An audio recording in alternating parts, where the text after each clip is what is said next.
We recognize that the Champlain Valley Unitarian Universalist Society gathers on land seized from the Western Abenaki people by European colonizers. We respect the Abenaki's spiritual relationship to the land and waters of the Champlain Valley. We are committed to building a peaceful and more just relationship with them and to promoting knowledge about their history and culture.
Welcome, beloved community, both in person and online, to the Champlain Valley Unitarian Universalist Society service for November 7th, 2021.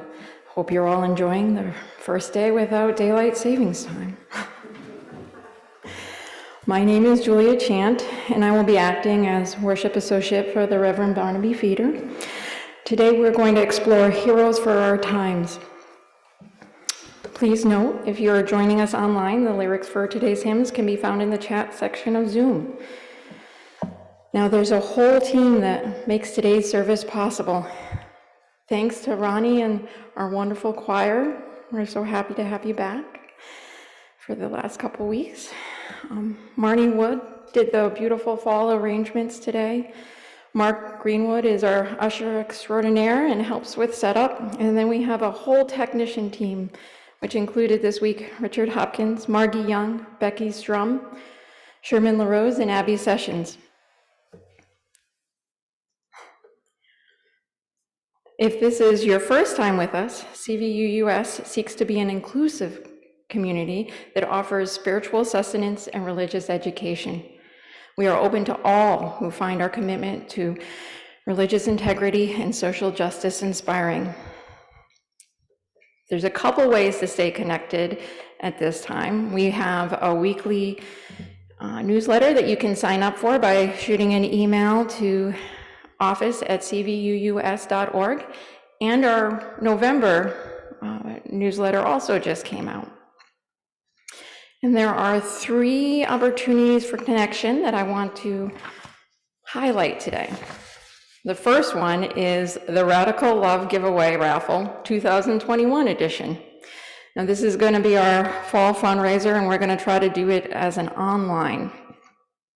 So there's 3 important dates that it seems like we need to keep in mind. We're going to hope that the members and friends will be able to offer services or other items for the giveaway by December 3rd. And then everyone will get their 10 virtual tickets to throw into the virtual baskets that will be connected to these items, and that will have to take place by December 10th. And then the raffle team is going to randomly select the winning ticket, and that's going to happen after December 10th, the notifications. And then this Monday is our monthly Charter House meal, and it looks like Revel, Michelle, and Alan will be making enchiladas, and they invite everyone to join them in the CVUUS kitchen if they wanted to at 10 a.m. on Monday to cook.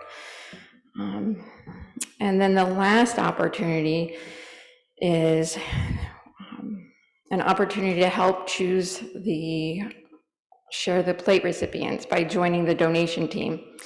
They're looking for another member, and it only meets about 4 times a year, so it's not a big time commitment.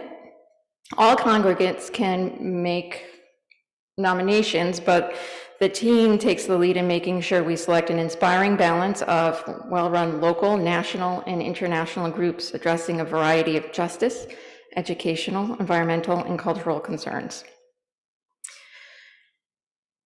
So now is a great time to turn off your phones if you have them on as we prepare to worship.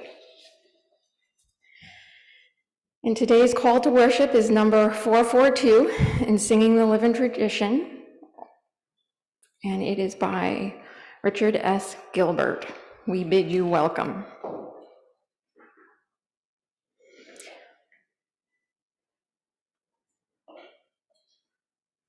We bid you welcome, who come with weary spirit seeking rest, who come with troubles that are too much with you, who come hurt and afraid. We bid you welcome, who come with hope in your heart, who come with anticipation in your step, who come proud and joyous. We bid you welcome, who are seekers of a new faith, who come to probe and explore, who come to learn.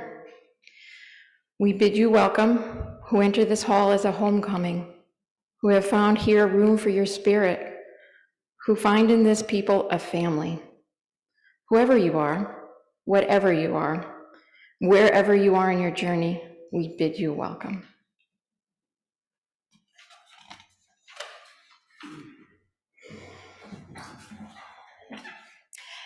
Now, as we prepare to light our chalice this morning, I just wanted to take a minute to think about what the chalice means for us. A flame within a chalice is a primary symbol of the Unitarian Universalist faith tradition. Many of our congregations kindle a flaming chalice in gatherings and worships and feature the chalice symbol prominently. Hans Duch, an Austrian artist, first brought together the chalice and the flame as a Unitarian symbol during his work with the Unitarian Service Committee during World War II. To him, the image had connotations of sacrifice and love. To Unitarian Universalists today, the flaming chalice is a symbol of hope, the sacred, the quest for truth, the warmth of community, the light of reason, and more. We light a flaming chalice in worship to create a reverent space for reflection, prayer, meditation, and singing. And for today's chalice lighting, I picked Superheroes by Cynthia Landrum as a shout out to my husband, Lonnie, my favorite comic book artist. Mindful that with great powers comes great responsibility, we light this chalice in hopes that in the brightest day, in the darkest night, our faith will flame on. So as we gather together to sing honoring the children in song, we ask that you stay seated and masked and sing quietly to yourself.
We have to believe we're getting closer to that day when the children can be with us again, the immunizations, vaccines start to take effect, and we can honor them in song by everybody singing out loud. But until then, we do the best we can to stay safe and hold on to that spirit.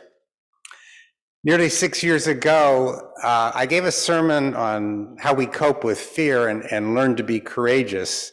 And in that sermon, I started out by noting that my very first hero was the little engine that could.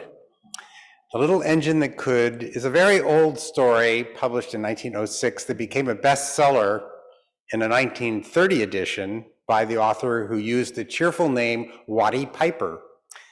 And this version came out in 1954 when I was 4 years old. Now, the hero of many, as many of you may recall, was a little blue engine that carried toys and, quote, good things to eat to boys and girls on the other side of the mountain. And the story starts with the red engine that was pulling the train of toys and good food breaking down. And then the toys, led by this clown, start pulling aside any train that comes near them and asking, can you pull us over the mountain to the village where the children are waiting for us? There's a shiny new yellow engine that's only willing to carry long passenger trains with fancy seats and dining cars over the mountain. And then there's an even bigger black freight engine, you might recall, those of you who read it, that carries heavy machinery like presses for printing books for grown-ups. It can't be bothered with pulling a small load of toys and snacks for kids. And then there's a freight engine that says it's just too old to make the trip over the mountain. And finally, the little blue engine comes along and bravely takes on the challenge, although she has never gone very far from the switching yard. She overcomes the challenge by chanting, "I think I can, I think I can, I think I can, I think I can," all the way up the mountain, and then all the way down, "I thought I could, I thought I could." It's a timeless story about the power of positive thinking and determination, and it has taught generations of kids that we should be willing to work hard and risk failure to help others. And it's continued to be popular even as the number of us who are actually familiar with railroads has declined. But what I really wanted to talk to you about this morning is a new version of the story that came out this summer by an author named Bob McKinnon. It's called Three Little Engines. In McKinnon's story, it's graduation day for three locomotives which have to make a final trip over the mountain to meet their teacher. The blue engine, the little blue engine, is joined by two friends, a confident yellow engine and a brawny red one. The blue engine, chanting, "I think I can, I think I can," makes it to the village where the teacher waits and does so with no major problems. But the other two, who have to pull heavy loads, climb different routes that are winding and steeper, and then end up running into blocks on the tracks, don't show up at the village. As the yellow engine is trying to do this, it's pushing forward, stuttering, I think I can't. The story reads, "He could not go another inch." Without considering the different obstacles they face, the little blue engine wonders if her friends just hadn't tried hard enough. Her teacher, the rusty engine, asks, "Did you face wind and rain? How heavy was your load? Was there anything blocking your track?" It finally dawns on the little blue engine that her friends must have worked really hard too. She says to the teacher, "Just because you think you can doesn't always mean you will, does it?" Then she goes back over the mountain to help her friends, and they all graduate together. Now, I like both stories, both the original one and the new one. But I have to say, the new one I take as a sign that we are finally getting smarter about what it is to lead a determined life.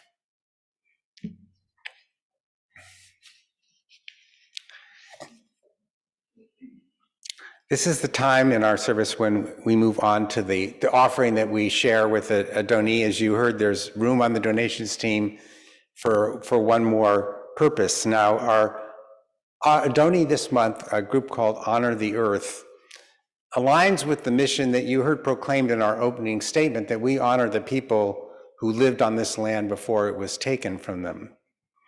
Another taking is going on right now in northern Minnesota, where Enbridge, the giant oil and gas company, is doubling the capacity of a pipeline across prime water resource lands of the Anishinaabe tribal land. And the Anishinaabe are known to us as the Chippewa, Ojibwa, Potawatomi, and related Algonquin-speaking tribes. Algonquin-speaking like the Abenaki who lived in this region. Honor the Earth was established by Winona LaDuke and the Indigo Girls singers, Amy Ray and Emily Salyers, in 1993. Over the past 20 years, it's distributed over $2 million to more than 200 Native American communities, and its mission emphasizes creating awareness of and support for environmental issues that Native Americans deem crucial. It supports development of financial and political resources for the survival of sustainable Native communities. Honor the Earth develops those resources using music, the arts, the media, and Indigenous wisdom to ask people to recognize our joint dependency on the Earth and be a voice for those who have not often been heard. So I invite you to be as generous as you're able in this offering, supporting CVUUS and Honor the Earth. We invite you to, we didn't bring up the offering basket. Mike, can you locate the offering basket back there and bring it up? Thank you. Put it on the little table here in front. So while Ronnie is playing, we invite those of you who want to make a contribution in the sanctuary in the form of a check or cash to put it there, but you can also donate in the other ways that are in your order of service, and people who are with us online can donate following the instructions that will appear on Zoom.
Two milestones and passages to share with you this week that I've received so far.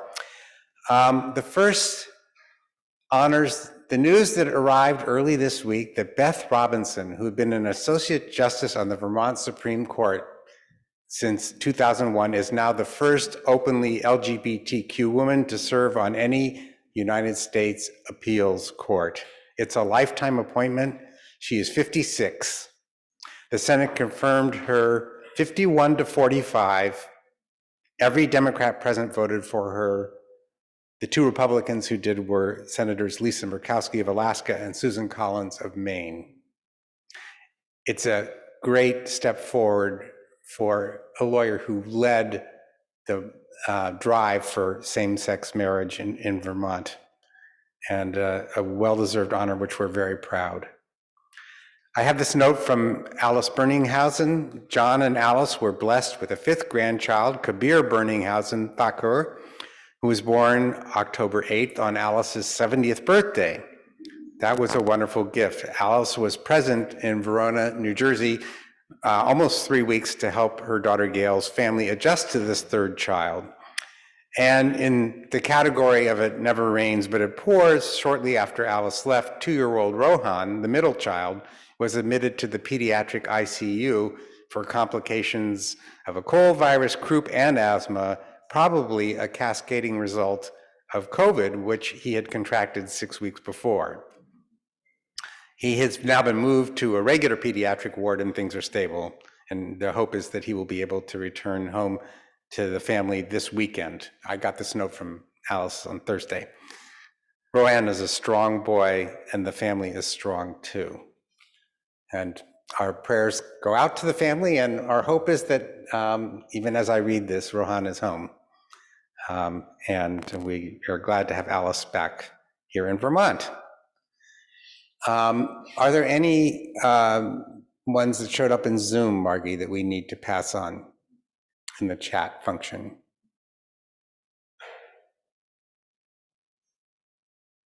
Okay.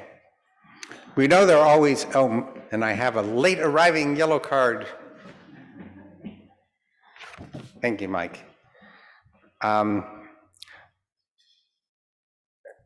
This is from Scott Barkdahl. He says, my dear friend Sam Rosetta passed away in October suddenly due to severe, is it leukemia?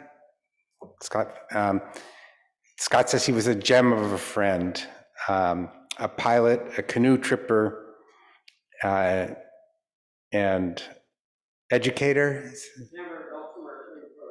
and Hammer Dulcimer influencer, Major Hammer Dulcimer. Oh, yes, I've heard Sam on many records. Thank you for bringing his passing to our attention. And we hold all of his loved ones in our hearts this morning. And of course, there are always unspoken joys and concerns, and we leave a period of silence in our service for you to meditate or pray, whatever brings you into close contact with what's on your heart this morning.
Well, the choir comes forward so they can sing to us a hymn we have not sung to my knowledge in my time with you. A very beautiful hymn. It's number 296 in your hymnal if you want to read along, but this is not meant for group singing today. Just enjoy the choir.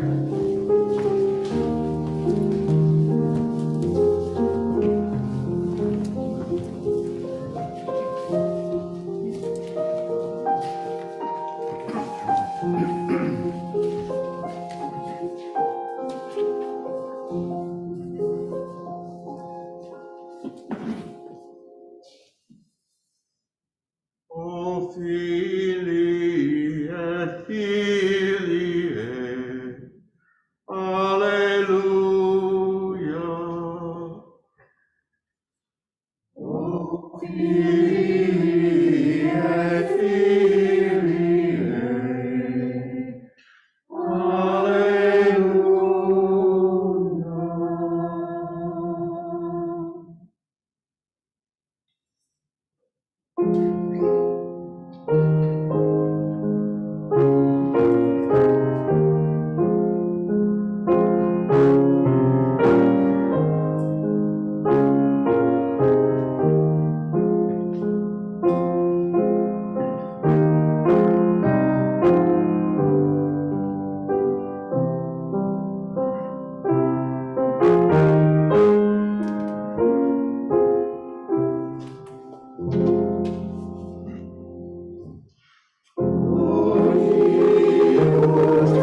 So,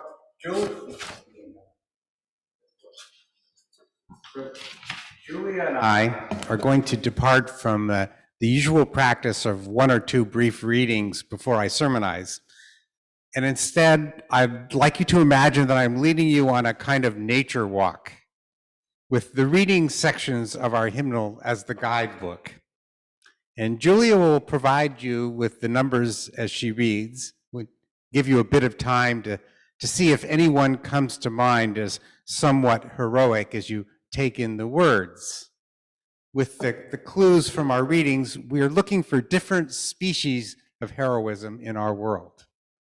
Now, why would we do this? Because we benefit from spotting heroism, especially in some of its more modest and camouflaged forms.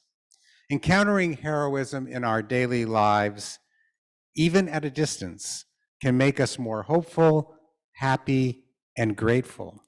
Appreciating heroism in all its guises is a skill that aligns with many of our UU values. And getting better at it is one reason we come together in worship. Now, like any nature walk, each of you will have different impressions you remember from this exercise. And all I ask is that you open your minds to seek what rings true to you, as we so often ask our children to do. And so I have these little props to help keep us in the spirit. And I'm going to move around a little bit in the room to help keep us in the spirit. And I want you to try and imagine yourself out in the difficult ecology of the wild, looking for signs of heroism as we make our way through the text. So, Julia.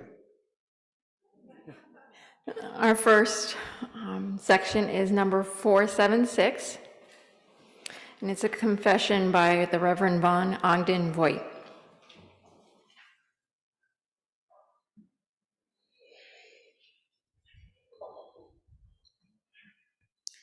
Before the wonders of life, we acknowledge our failures to see and to revere. Before the sanctities of life, we are ashamed of our disrespects and indignities. Before the gifts of life, we own that we have made choice of lesser goods, and here today seek the gifts of the Spirit. Before the heroisms of life, we would be enlarged to new devotion.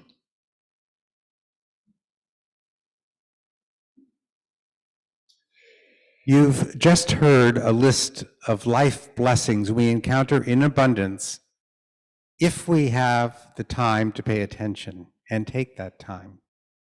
Wonders, gifts, bits of the sacred that Voigt called sanctities.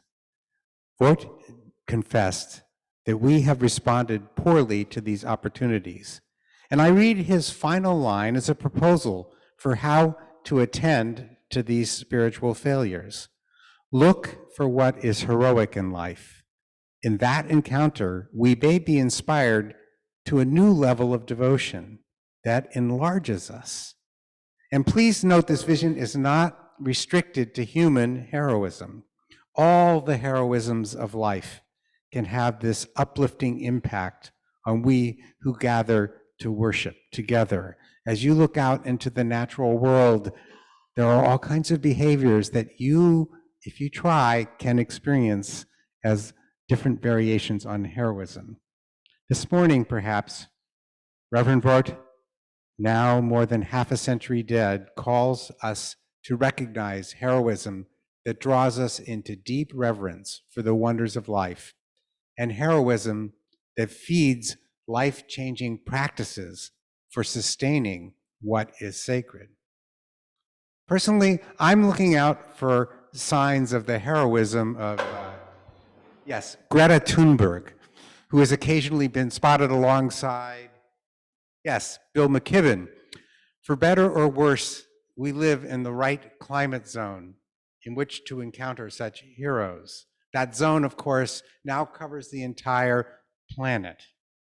Maybe there are among us folks who travel in Greta's flock in ways that can enlarge our devotion to saving our planetary habitat.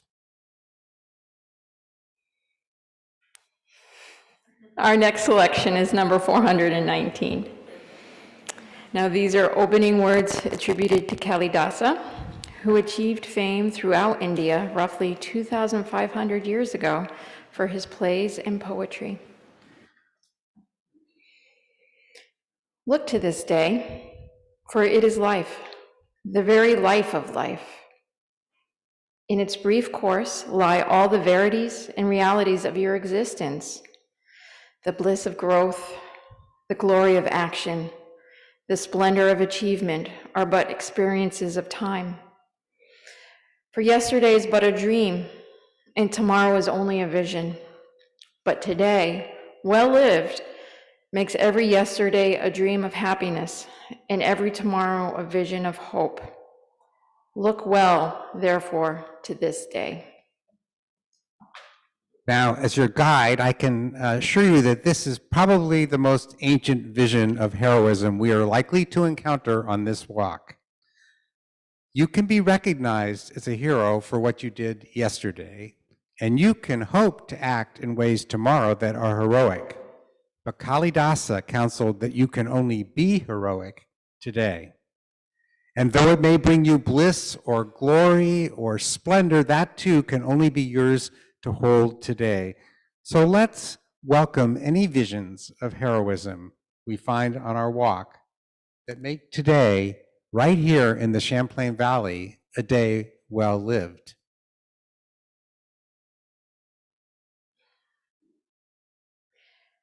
So our next selection is 440. These are gathering words from the Reverend Philip Hewitt, who served the Unitarian Church in Vancouver, Canada for 35 years, starting in 1956. We cherish our oneness with those around us and the countless generations that have gone before us.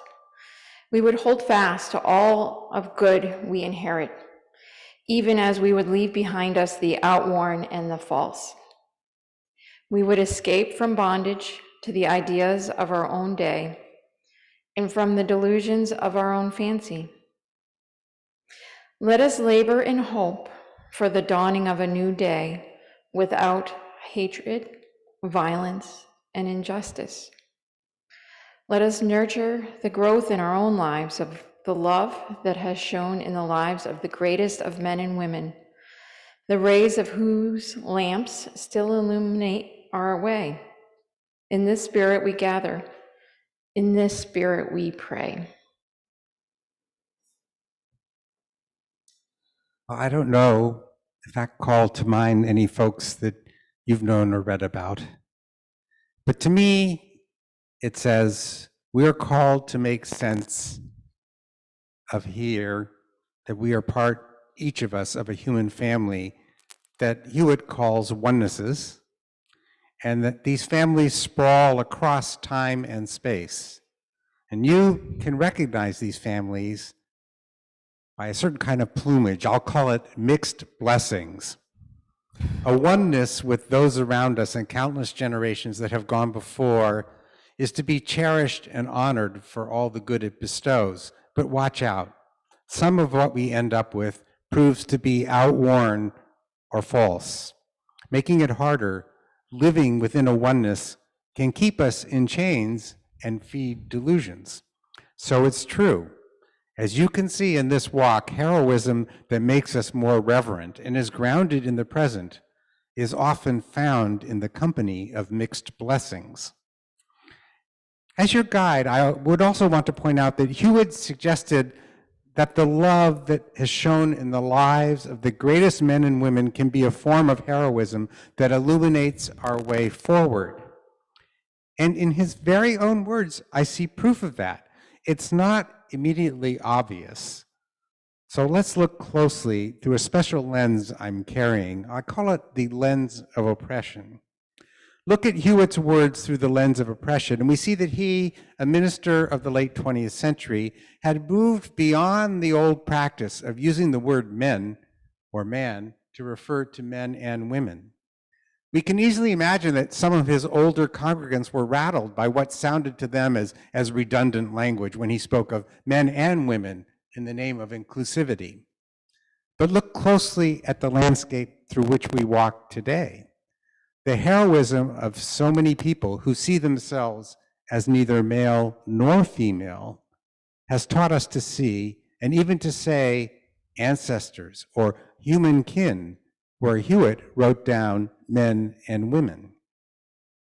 What I'm saying here is that if we look for heroism that is abundant and accessible to all of us, as leaders or simply as allies, we are looking for heroism that is often complicated and grounded in shifting cultural sands. Today's heroes, for some of us, may be anything but that for others. You may recall 2 weeks ago that I told you about the James Webb Space Telescope that will soon be launched into orbit far beyond Earth. If the launch and deployment are successful, humans can hope to see light from stars formed not long after the Big Bang that is only now reaching Earth, stars that are long gone. We can hope to peer into the atmospheres of planets nearer to us that may harbor life in distant solar systems.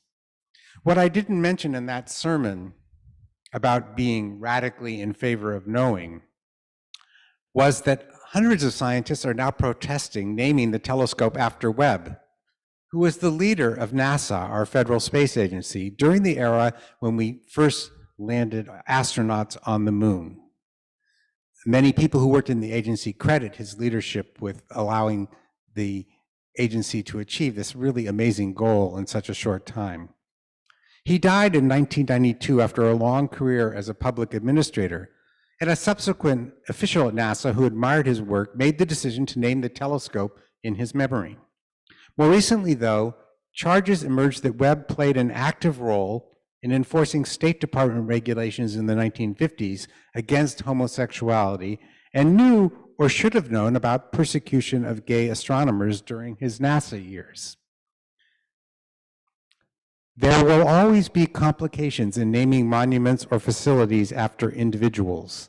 No hero is perfect, wrote 4 scientists in an article published in Scientific American, criticizing the decision to keep Webb's name on the telescope. They advocated renaming it after Harriet Tubman, who escaped slavery and then returned to lead many others to freedom on the Underground Railroad. They wrote, Harriet Tubman almost certainly used the North Star, just as it is documented that others did, to navigate her way to freedom. Naming the telescope after her would ensure that her memory lives always in the heavens that gave her and so many others hope. It could also serve as a reminder that the night sky is a shared heritage that belongs to all of us, including LGBTQIA+ people. The time for lionizing leaders who acquiesced in a history of harm is over. We should name telescopes out of love for those who came before us and led the way to freedom, and out of love for those who are coming after. What are we looking for next in our walk, Julia? Next, we're going to number 450. Now, these chalice lighting words from Hannah Sanesh a Hungarian Jewish freedom fighter and poet arrested by Hungarian Nazis in 1944, tortured without giving up any information, and then executed by a firing squad. Blessed is the match consumed in kindling flame. Blessed is the flame that burns in the heart's secret places. Blessed is the heart with strength to stop its beating for honor's sake. Blessed is the match consumed in kindling flame.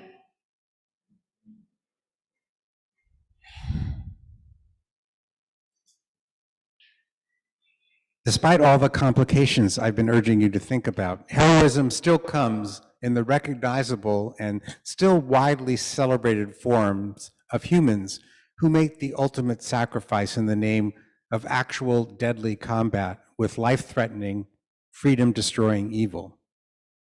Although not famous in this country, Senesh's story has been retold in many art forms since her death. She grew up in a well-off Hungarian Jewish family that was thoroughly assimilated. But when World War II broke out and she began to run into overt anti-Semitism, she managed to escape to British-controlled Palestine.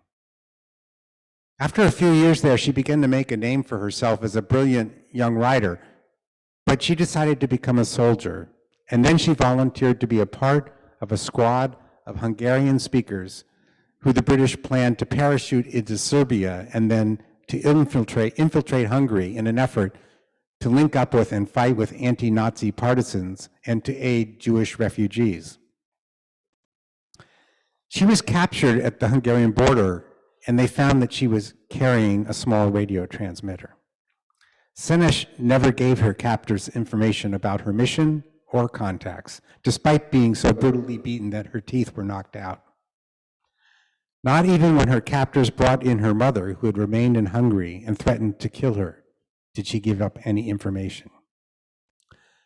As Unitarian Universalists, we must pause in awe before examples of extreme courage and endurance in violent situations. But we must not forget that our faith teaches that heroism is abundant in more peaceful settings. Indeed, nonviolent heroism can be even more beautiful and important to the health of the interdependent web of existence. And we need to always remember that, even as we honor heroism in the midst of violence.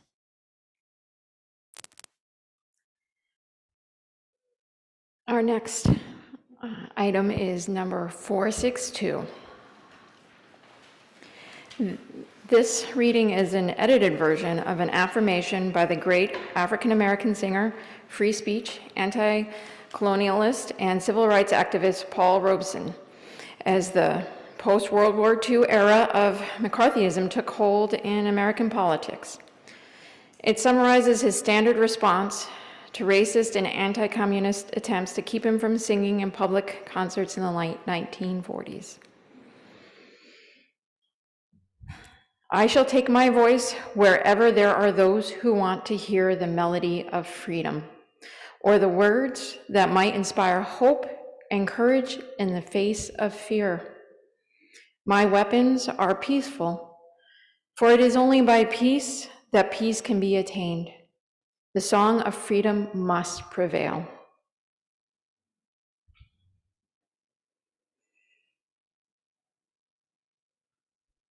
Well, one thing we can do on this part of the walk is to remember not to be deceived by looks. In my weekend greeting Friday that most of you received, and a lot of you read, judging by the number that are opened, I noted that the nation will be celebrating the folk singer Pete Seeger's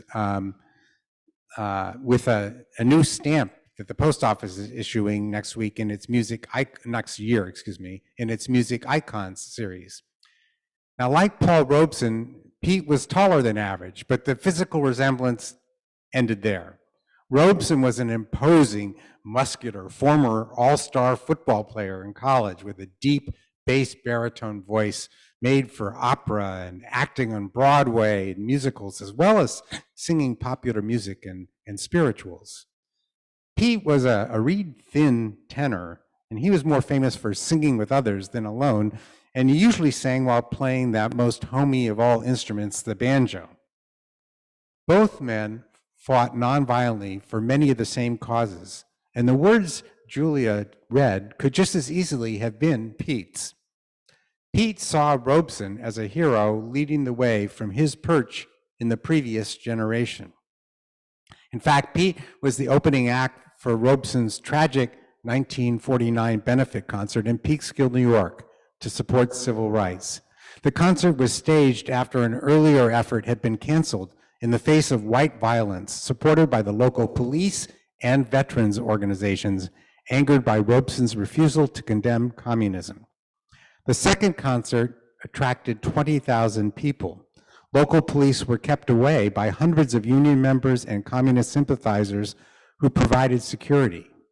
But violent rioting broke out when police funneled the post-concert traffic to a road lined with protesters. The violence and concerted efforts to blame Robeson for inviting it drastically reduced his singing opportunities in the United States, but it didn't shut him up. He toured the world. Unlike Pete, who performed well into his 90s, Robeson had health problems later in life that forced him to retire. He lived in relative seclusion for the 12 years before his death in 1974 at the age of 76. If heroism is measured by the conditions in which one is forced to make a living, then consider this. Paul Robeson was the son of a minister who had spent most of his childhood enslaved in North Carolina. Robeson faced every barrier Seeger did, with the added burdens of being an outspoken Black man whose devotion to world peace, dismantling American racism, and the defeat of colonialism could be easily twisted by critics into pro-Soviet anti-Americanism. As Unitarian Universalists, we should be proud that Robeson's words, albeit in a toned-down and edited form, represent our free speech values in this nearly 30-year-old hymnal.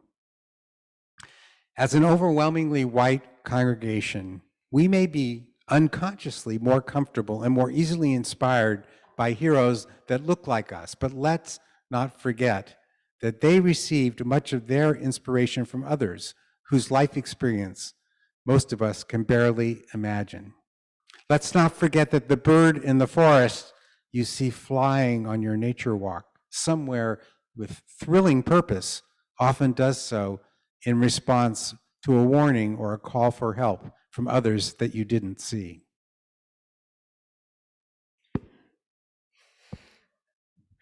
Our next item is number 457.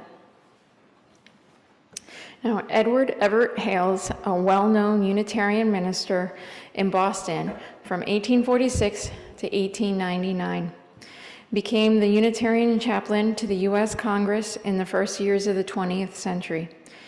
He was also a widely published writer, but he was best known as an orator and a writer. I am only one, but still I am one. I cannot do everything, but still I can do something.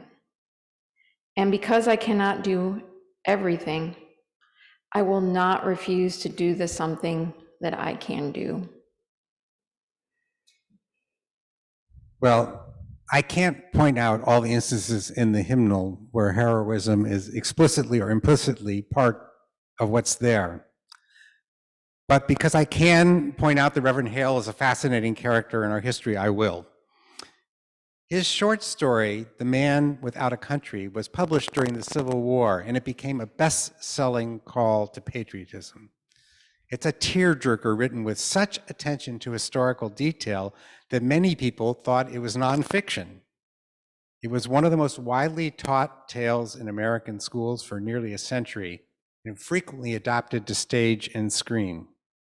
It's the story of a young Army officer named Philip Nolan, who is caught up in the fringes of a treason plot and impulsively shouts in court that he wishes he could never hear the United States again, never hear the word spoken in the United States again.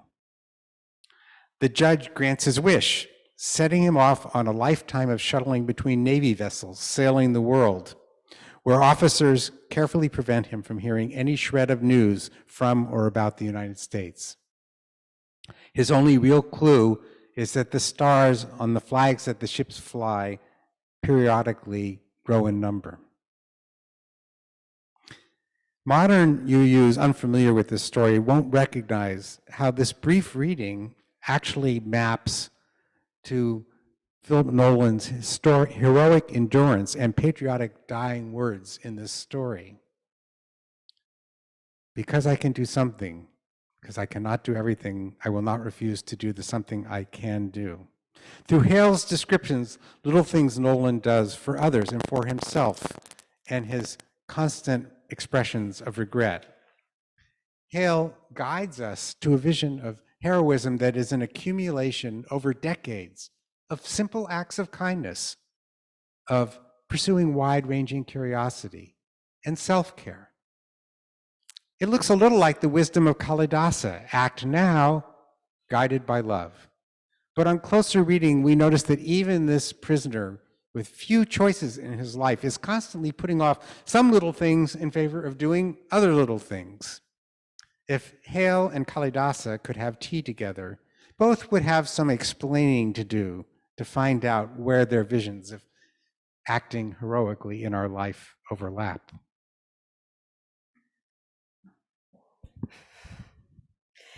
And our final item is number 519. Rabindranath Tagore, the leading writer of India in the late 19th and early 20th century, has been called the cultural Gandhi of modern India. Among many Tagore entries in our hymnal is this prayer.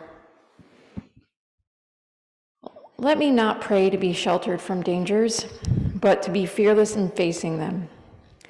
Let me not beg for the stilling of my pain, but for the heart to conquer it. Let me not look for allies in life's battlefield, but to my own strength. Let me not crave in anxious fear to be saved, but hope for the patience to win my freedom. Grant that I may not be a coward, feeling your mercy in my success alone, but let me find the grasp of your hand in my failure. For the last stop on our walk, I have a slightly longer heroism story. I find myself looking through the mists of time and oppression for William Weatherford, with Tagore as my advisor. Now, I mentioned earlier this morning that my first hero was the little engine that could. She was replaced fairly rapidly while I was still a young boy by the frontiersman Davy Crockett, as portrayed by Walt Disney and played by Fess Parker. Now, Davy was a complicated hero in ways that I won't go into today, but he ended up at one point as a scout for Andrew Jackson when the United States entered into combat with the Creek Indians in what is today Alabama and Mississippi, southern Tennessee, and northern Florida. Disney, I learned this week, didn't even begin to explore the complexity of the struggle. For one thing, he didn't even use the name William Weatherford. The struggle began largely as a civil war between rival bands of the Creek Nation, primarily over how much to accommodate and even imitate the European colonizers. Many neighboring tribes like the Choctaw and the Cherokees were sucked into this conflict, which was all taking place within the confines of the War of 1812 with Britain. William Weatherford was the son of a Scotch trader and the female leader of an influential Creek clan, herself part European. He emerged as a leader of the faction advocating armed resistance and preservation of tribal culture in the face of encroaching white settlers. This is a surprising twist because as a younger man, after being raised in his mother's clan, he had taken over a plantation from his father, raised racehorses, and held black slaves. He was, by most accounts, a brave and wily warrior, although doomed to defeat once the United States entered the conflict on the side of his enemies, which included some other bands of Creek Indians. His warrior name translates to truth teller, although his Creek name as chief eventually became Red Eagle. One story told about him results from reports that General Jackson had ordered the countryside scoured until Weatherford was brought into him in chains. One day in 1814, a tall man materialized out of nowhere inside the fort recently named for the general. He strode through the throngs of troops to the general's side and said to him in fluent English, "I am Bill Weatherford. I can oppose you no longer. I have done you much injury. I should have done you more. My warriors are killed. I am in your power. Dispose of me as you please." Jackson reportedly responded, "You are not in my power. I have ordered you brought to me in chains, but you have come of your own accord." He took Weatherford into his quarters, poured him some brandy, and they chatted. Jackson promised to try to protect the surviving Creek women and children, and Weatherford promised to try to promote peace. The subsequent treaty, like all the others forced on the Creeks and their neighbors, whether allies or foes of the United States, ceded large swaths of land. In this case, though, it purported to protect most of the village where Weatherford's people were actually living. He then moved to southern Alabama, acquired a new plantation, and lived on it until he died in 1824. He was in his mid-40s. He died 6 years before then President Jackson signed the Indian Removal Act that forced the Creeks and neighboring tribes onto reservations in Oklahoma and Kansas, or the territories that became those states, all of them west of the Mississippi.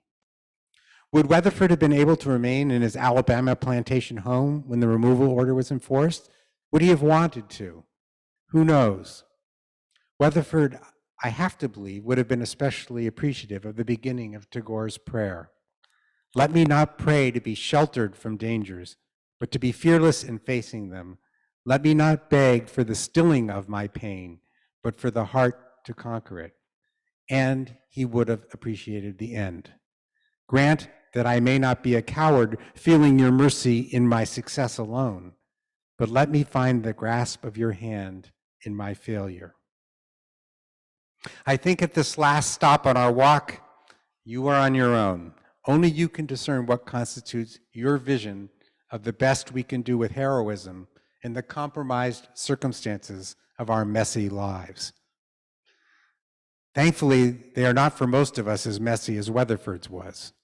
But maybe that is more a reflection of the choices we have been spared than the choices we have made.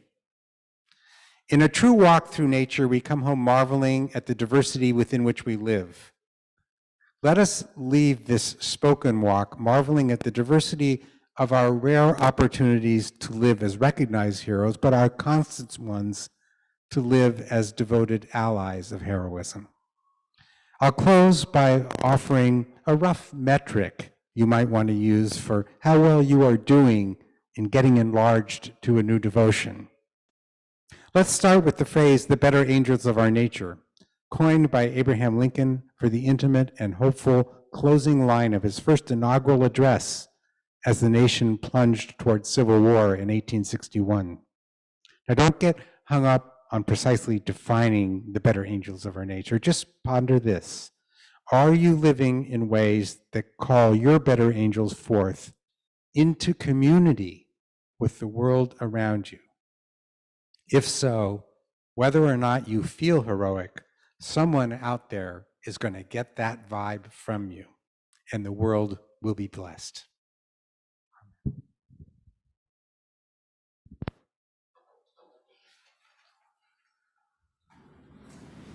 For our closing hymn, you'll get the connection to heroism, but because of COVID, we invite you again to stay seated.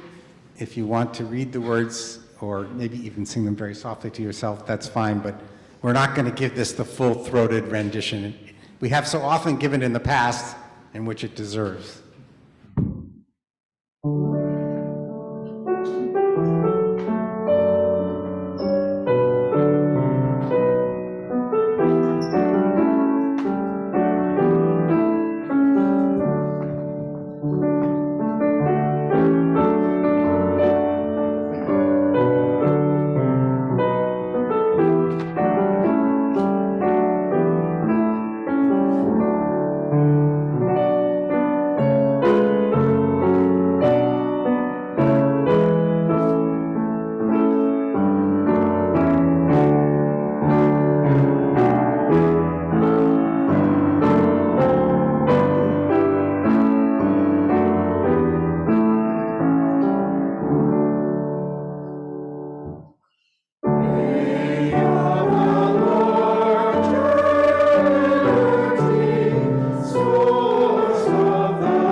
We sang that a little more slowly than we do normally as the whole congregation when we're trying to lift ourselves up with the spirit of the song. And I look forward to the day when we can sing that often enough again that the positive look toward the future comes through in that music. This is a time when so much has slowed down and needs to slow down for us to breathe and for us to feel the pain that we are working our way through. But let's hang on to that faith in the future, faith of the larger liberty, and let's be a part of making it happen. Blessed be, and amen.